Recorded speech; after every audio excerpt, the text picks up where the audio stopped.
Internet. I wanted to tell you a interesting story, very strange story from sex history in the United States. Maybe you wondered why we circumcise babies so frequently. In a video I did a long time ago, I talked about how circumcision is wildly popular, it's routine, even though the medical and health benefits are disputed, even though there are really big questions about what it does for sexual pleasure, and how, in a lot of ways, circumcision is a sort of cultural tradition. A tradition that took off in the 1800s and is also the reason why cornflakes were invented. Yeah, this shit's about to get weird. Here's what happened. Meet John Kellogg. In the Victorian era, he was an influential doctor, and he was also super anti-masturbation, like to a creepy point. In the most popular book that he wrote, Kellogg wrote about the evils of masturbation dozens of times. He describes masturbation as primitive, a form of self-abuse, one of the most degrading things that a human could do to themselves. Other doctors in the 1800s warned that masturbation could make you sick, even mentally ill. Like, oh, don't believe me, just look at people in the asylum. Masturbation drove them crazy. Gotta love that solid logic.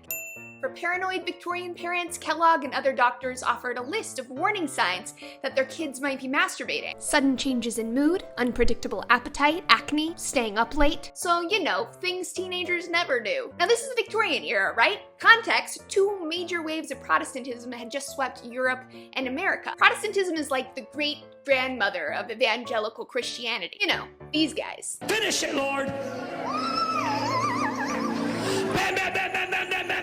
Protestant religion played a huge role in the foundation of our medical institutions, our legal institutions. I mean, that stuff's still in there today. So basically, John Kellogg can't take full credit for what happened next. And this is where shit gets pretty dark. To prevent kids from touching themselves, physicians made a bunch of medical recommendations. One of those recommendations was circumcision, to remove the foreskin. It was presented as a way that parents could stop boys from masturbating. Kellogg personally advocated that these circumcisions be done without anesthesia. Another practice was to perforate the foreskin with a metal wire so that it was painful to masturbate. I don't have a penis, but everything down here is recoiling. Doctors would apply ointments to burn the clitoris. They applied hot irons to little girls' thighs. And for a persistent youngin' who wouldn't stop touching themselves, they'd remove the testicles of the clitoris entirely. No, I am not making this shit up. People were whack as hell. Some people still whack as hell. In slightly less horrifying anti-masturbation methods, parents would put gloves on their kids' hands while they slept, straps that would keep girls' legs together while they slept, special cribs that would lift the blanket from the genital area so that there was not any touching. Oh,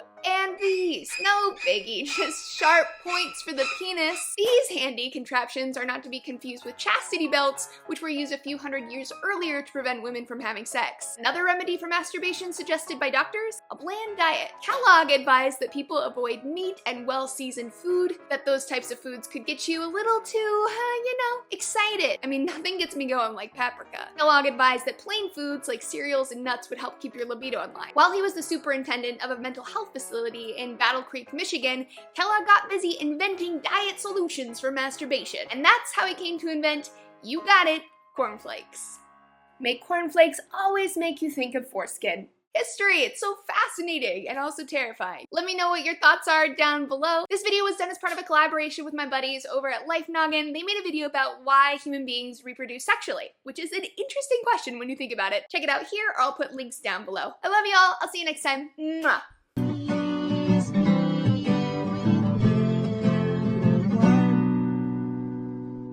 Except your mom. Oh. What?